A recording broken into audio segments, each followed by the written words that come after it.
jërëjëf ndeysaan Bamba Thiam liggéey bi rafet na mbokk yi arbitre bi mi ngi wax ak ñaari mbër yi da leen di wax li lamb nangu ak li lamb bañ.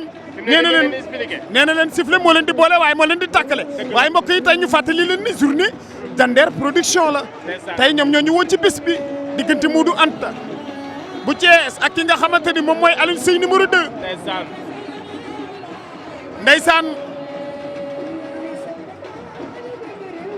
ndeysaan arbitre bi laaj na suusi ndax pare ngeen. Alioune Seye mi ngi laaj na ñaari mbëri ndax pare ngeen Alioune Seye mi ngi kàbbar. Alioune Seye kàbbar na Bamba Thiam. arbitre bi sifflé na combat bi. arbitre bi sifflé na combat bi ndeysaan. tey Alioune Seye moom la ñu jàkkaarlool waaye Modou Anta moom moo nu wan ginnaaw. ñoom ñaar kenn ku ci nekk Modou Anta moom moo jiital tànku ndeyjoor waaye Alioune Seye moom moo jiital tànku càmmeñ. Alioune Seye di koo xamante ni instant bi génération ak ñoom Modou Lo la woon génération ak ñoom Balla Gaye la woon waaye tey jii dafa bëgg a egg foofu nga xamante ni nii fa la ñoo ñu egg moo tax tey daf ni gëj naa bëre mais teewul damay jël ki nga xamante ni moom mooy Modou Anta. Modou Anta nag fan yële passé gis nañ ko mu jël beneen voie boo xamante ni kenn comprendre ko ci Modou Anta tey nag mi ngi war a daje ki nga xamante ni moom mooy Alioune Seye tey waa Kees gépp ñëw fas yéene gunge ko tey ci bis bi tey. ndeysaan arbitre bi sifflé na waaye ñoom ñaar ñëpp à distance la ñu taxaw. waaw ku ci nekk da ngaa sori sa morom déedéet. moo tax gis nga ko. waaw arbitre bi nee na leen bëri leen. Modou Anta gëj na ci stade bi Modou Anta wala mës ta bëri ci stade bii. waaw c'est la première fois mu bëri ci stade bi. dëgg la ndax dafa gëj a bëre. dafa gëj a bëre. wala Modou Anta bëri déedéet Modou Anta bëri woon na contre Diène Kaïré bul fàtte ni heure bii la ñëwoon. mais tey dafa guddee woon ñëw. mais tey dafa guddee. tey presque 19h04 la dugg si ci biir stade bi. waaw. ndeysaan Alioune Seye numéro 2 moom tamit mi ngi fi gën ci digganteem ak Zos. moog Zos. waaw ndeysaan ñoom ñaar ñëpp ku ci nekk ñam nga arène nationale bi. ndeysaan. arbitre bi arrêté na combat bi bëri wu. arbitre bi day wax ak ñoom. da leen di wax. waaw nee na kaay leen ba jege ma. waaw foofu xam nga lu mu leen di wax. avertissement verbal la leen di jox nii. te bëgguma dagg seen xaalis. waaw bëgguma kenn ñu dagg seen xaalis. dëgg la bëri leen gaaw. bëri leen gaaw. waaw. ndeysaan ñoom ñu ngi lewtoo ba léegi ñu ngi leewaatoo. ñu ngi lewtoo ba tey mais amul benn round d'observation. déedéet. waaw mais ñoom ñaar nii bu fekkee noonu la continuer loolu tey na sama xel. tey Alioune Seye koy indi. non Alioune Seye tey Lac de Guiers numéro 2 moo koy indi. Lac de Guiers numéro 2. ndeysaan al ndaw ma nga ca ginnaaw. ndeysaan. am na yeneen champion yoo xamante ni ña nga fa. ñu ngi ca ginnaaw. dëkk Guédiawaye ñëw indi ko. ndeysaan ay mbaytin ña nga fa. ndeysaan ak yeneen i champion. mais làmb tamit ñu la ciy gunge dafa am solo. waaw ñu lay gunge dafa am solo. tey gis nga tey Youssou Ndour ak Boy Jaxaw. waaw. tey làmb am na mbetteel. dëgg la. Youssou Ndour daf ko dóor mu daanu. ndeysaan loolu ku la ko waxoon doo ko gëm. déedéet. ndax Boy Jaxaw champion la boo xamante ni moom it yàgg naa wane boppam ci làmb. te Boy Jaxaw moom moo dóor. moom moo daanu. waaw. te moom moo gënoon avantage ci xeex. moo gënoon avantage ci xeex. arbitre bi arrêté na waaw dañuy jël avertissement. waaw mu jox leen neexal. waaw. kenn ku ci nekk am nga benn avertissement. 1-1. arbitre bi sifflé waat na combat bi. ci diggante Modou Anta ak Alioune Seye numéro 2. ñoom ñaar ba léegi kenn bëggu cee jéggi fekki sa morom. ñu ngi doog a laalante fi mu ne nii seen loxo ngi laalante. ñu ngi lewtoo ñoom ñaar. Modou Anta pied droit. Alioune Seye numéro 2 pied droit. waaw. man dama yaakaar ne ñoom ñaar bu ñu defee benn runkum daje peut-être xëy na làmb ji dina leer mën naa jeex. mais ñaar ñi koy bëre dañoo mën a bëre. waaw ay ndaanaan lañu nag. ñaar ñi koy bëre wane nañu ay preuve yoo xamante ni nii bëre la mais tey tamit damay souhaité ki nga xamante ni moom même Mame Diarra Fam tey day anniversaire. Mame Diarra Fam une grande dame. waaw une grande dame. honorable député. jigéen la waaye jàmbaar la. jàmbaar la. te réew mi ñu ne ñaari loxo moo fi takk tubéy waaye ñaari loxo moo fi takk sër. mais doon jigéen teew te doon jàmbaar. Mame Diarra Fam.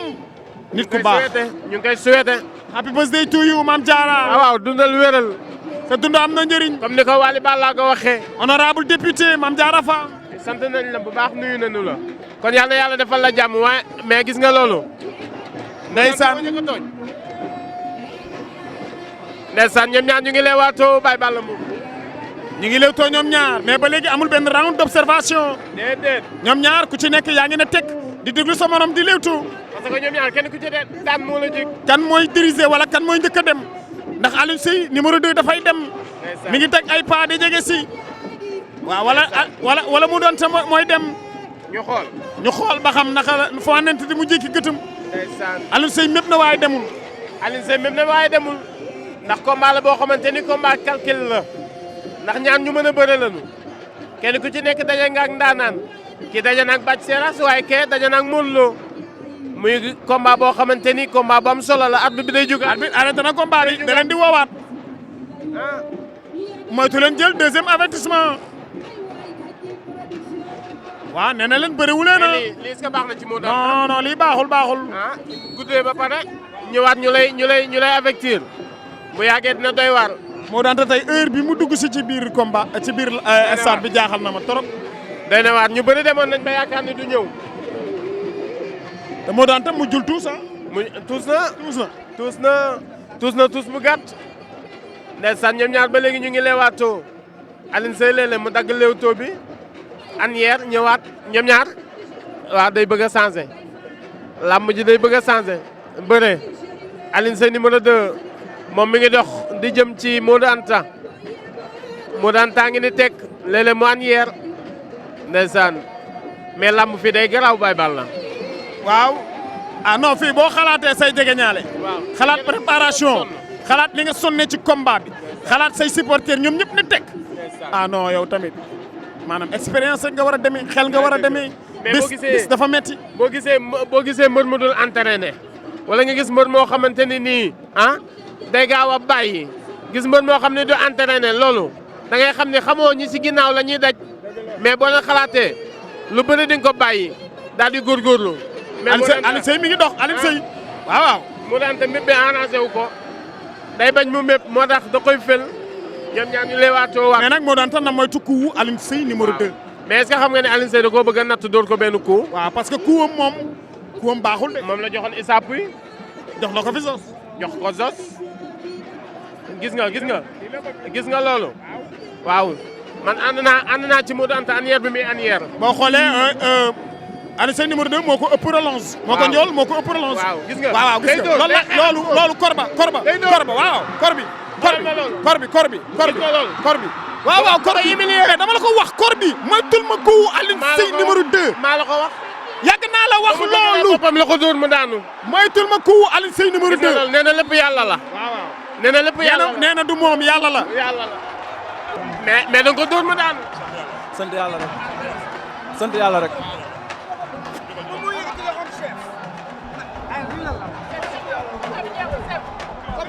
yàlla moo ñëw ak ay dogalam rek li ma ko def nii mënoo ma ko def mais dañuy sant yàlla rek alhamdulilah rabbil alamin nga xam ne lu waay di yéene rek na yéene jàmm man xam naa ne man li ma yéene nit ñi loolu la ma yàlla di fay xëy na dafa yéexoon rek tolluwaayu combat bi gis nga ko xam ne combat ba amoon solo li sama carrière ma jël entraînement yi teg ko sama loxo coach ku ci mel ni Zil Ba Asfa Zil Diène xam nga Zeyzen coach Arona Sall ak waa équipe wàllu yëpp damay entraînement yu métti di dem gradin di dem diin xam nga di daj ay coono ci combat bi nii. mais ma seetlu sa combat yi nga bëre yëpp xeex la mujjee jeex. Modou wallaahi laazim xeex laa njëkk a mën mais xam nga bis bu nekk ak la ca war a xew mais xëy na lii la yàlla tombeel mais ñëwul jublu woon pour de dóor mi kii damay liggéey nag damay ànd ak ay boxeur di liggéey lu baax liggéey lu metti moo sant yàlla rek di ko encouragé bu baax ñi si kanam ku si topp rek. oh mais Balla daanu dafa garaw. non daanu dafa métti boo daan mukaay day tas. boo daanoo rus. say jege ñaale. moo tax heure boo amee ndam na sa xel dem ci bés dina ñëw mën ngaa daanu. dëgg la de ndax nga boole ñaar yëpp. ndax lamb ñaar yi ñoo ci ànd. daanu la ak daan. léeg-léeg nga bëri daan mu neex lool. neex ci yow neex ci say supporters léeg-léeg nga bëri préparer combat def ci lu ne nga ñëw ñu daan. mais xoolal ma lii xam nga li c'est pas normal. muy lan VAR bi nii. mais VAR bi lu tax ñëwul. waaw mais mooy li ma la wax rek xam nga dafa am. mais VAR boo gisul kenn. mooy li ma la wax rek dama ne la xanaa léegi promoteurs yi. waaw dañu bokkul fenn fu nu daggee licence. wala lan moo xew. wala mbëri ci bopp. parce que lamb saa bu amee litige lamb bu jàppal ni journée yëpp. am na ci combat boo xamante ni mën naa indi problème mën naa am litige. léegi nag bëri na ci combat yoo xam ni VAR bi daf ko defar de. te ñun VAR bi ñun dañ ci ànd te dañ ko apprécier. mais xamal lu jaaxal ñëpp. waaw mooy dañuy tàmbali benn affaire duñu ko eggale. duñ ko eggale mais bu ñu soñoon VAR bi di ñëw chaque jour. que jëfee mais tey noo gisee lamb. mais lamb ju neex. félicité Diender production vraiment tey bés bii bés bu neex la bés la boo xamante ni wax dëgg yàlla yokku na lamb waaye wàññiwul lamb Alioune Seye numéro 2 mais moom combat am yëpp li ma jaaxal 3 combats mi mujj def yëpp lépp ci xeex la mujj. digganteem ak Zos. digganteem ak ki nga xamante ni moom mooy Issa Pouye digganteem ak Modou Anta xam nga maa la koy wax ci biir reportage bi man na la na moytu coup Alioune Seye numéro 2 parce que coup man dama gis ni coup am baaxul saa bu xeex ak adversaire am bu adversaire am jëlee coup damay gis ni day wàññi lu bari ci adversaire. ba pare daf ko tiim moo ko ëpp relance waaw mais en tout cas ñu ngi félicité bu baax ki nga xamante ni moom mooy Alioune Seye numéro 2 champion la ndaanaan la na ko lamb bàyyi xel Alioune Seye numéro 2 ci lamb la bokk. tegaat na beneen pas. mais nan ko jox combat le plus rapidement possible. bu ñëw ci lamb dina la mobiliser. bu bëree dina neex. bu feccee dana neex. li lamb laaj lépp da koy def. mais nan ko tëggal combat le plus rapidement possible c'est très normal di encourager. mais Modou Anta fu mu jëm fi mu ne. waaw mais Modou Anta ba tey na defar waat ba tey lamb mi ngi ci kanam. dafa mel ni d'accordul de. Modou Anta problème bi mooy Modou Anta ku war a xoolaat boppam la ci lamb parce que yow mënoo jógee Thiès gii kase mais 19h ngay doog a dugg si ci lamb. des fois ngay topp sëriñ si du la nit problème. c'est pas la première fois ñuy gis Modou Anta di am retard ci lamb boo ñëwee li nga bëgg a def lépp doo ko mën a def. comprendre nga Modou Anta Thiès rek ngay jógee war ngaa mën a teel a déparé Thiès xam nga li ma la wax normalement 17h war na la mën a fekk. ci lamb ñëw suivre concentré wu ci sa lamb. comprendre nga loolu moom mooy affaire bi. mais moo lan lay jeex.